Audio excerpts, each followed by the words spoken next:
Here we are, nearing the end of Marvel's Phase 2, and looking back at it, let's face it, sacrifices were made. And no, I'm not just talking about having to sit through Iron Man 3. Chris Pratt lost 60 pounds to play Star-Lord. You've gotta respect that. Karen Gillan shaved that beautiful head of red hair.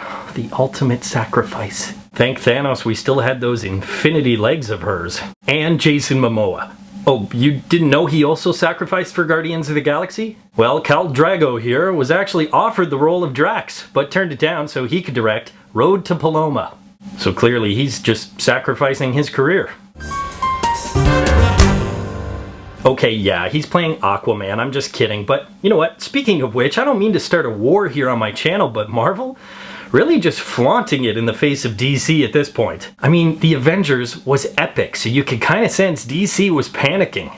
The Avengers, well, we have Batman and Superman, and Wonder Woman, and Cyborg, and Aquaman. What do you have, Marvel? Blue people, a talking raccoon, and a giant wooden monster. I meant Groot. Yeah, Marvel does not give a fuck. This is not misplaced confidence. Sure, there have been mistakes, most of which have been in the Iron Man franchise, but Marvel has such unparalleled vision for their cinematic universe and for years to come. More importantly, they're now at a point where not only can they take chances, but they have the talent pool available to make those chances fantastic. Which is why they can bring us a space opera now. They're just having fun with it. Which means it was now time to bring in a filmmaker like James Gunn, a filmmaker who seemingly has a lot of fun being a filmmaker. Now, I wasn't a huge fan of Slither, but it was over-the-top fun. But let's not forget, James Gunn wrote Scooby-Doo 2. That is one of the worst movies of all time. What I'm saying is this film could have gone too far. It could have gone either way because they're dealing with such a crazy concept. The fact of the matter is, though, this is a very well-balanced film. Sure, it's a little silly, it's a little stupid, it's a little campy, but those silly, stupid, campy moments are balanced by some amazing action scenes and some really dark characters. Some darker than others. You've heard all the rumors. We finally get to see Thanos, the Mad Titan, and he's voiced by man's man, Josh Brolin. Now, I don't know if I'm the only one who felt this, but I was actually underwhelmed by this intergalactic big bad. I realized they have to build up to Avengers 3 for him to have the entire Infinity Gauntlet and to be a real force to be reckoned with. But I felt in Guardians of the Galaxy, they didn't even try to make him menacing.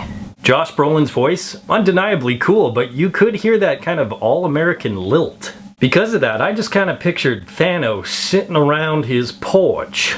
He was never really meant to be the big bad in this film, so Ronan the Accuser is the one who makes the galaxy an unfriendly place, and with him brings a few Marvel villain staples. Lee Pace, who I first saw as Necromancer Next Door Ned in Pushing Daisies, has really built his resume on playing villains lately, and Ronan is another great one, and creates quite a threat for the Guardians. Ronan is really just bits and pieces of former Marvel villains, though. He has the army like Loki, he wields the power of an Infinity Gem, and his voice is even lowered and computer generated so that it becomes more menacing, just like Malekith. Would it have been too much trouble to give a little of that mojo to Grandpa Thanos? But while Ronan is just a composite of other villains and Thanos is just there, this movie isn't called Johnny Generic Evil and the Purple Geezer. Wasn't that a David Bowie album? No, it's called Guardians of the Galaxy, but there were some challenges facing this group. Batista's acting? Actually, no, he did fine, but this is a brand new team following in the shadow of the Avengers, where 90% of the audience knows next to nothing about them, except the fact that they have a space ant and a talking rodent. When I said Marvel had vision, I meant just that, because this film had to be dealt with such precision. Too campy, and it becomes Batman and Robin. If it takes itself too seriously, it becomes X-Men 3. Biggest twist of the Marvel Universe? It all worked. Both the characters and the team of actors work so well together. Yeah, you've seen it before. It's a ragtag group of losers who become heroes, but everybody plays their part beautifully.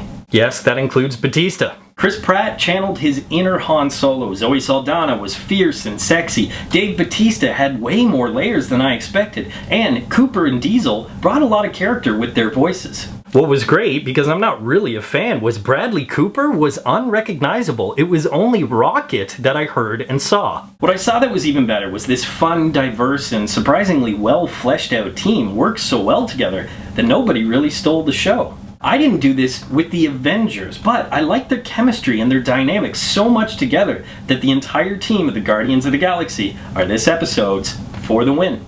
But to paraphrase a famous line, the Guardians didn't have a Hulk. What it did have was some crazy cameos, amazing Easter eggs, the fun and charm of the Avengers with the sci-fi epic nature of Star Wars. The good ones, not the prequels. I've talked about the Marvel films having to up their game after the Avengers, and with Captain America the Winter Soldier setting the bar pretty high, Guardians of the Galaxy did not disappoint. It is the perfect summer popcorn movie, and it is definitely an earn it. Poll question, what is your favorite movie featuring a ragtag group of heroes? As always, leave your answers in the comments section below. But until next time, school's out.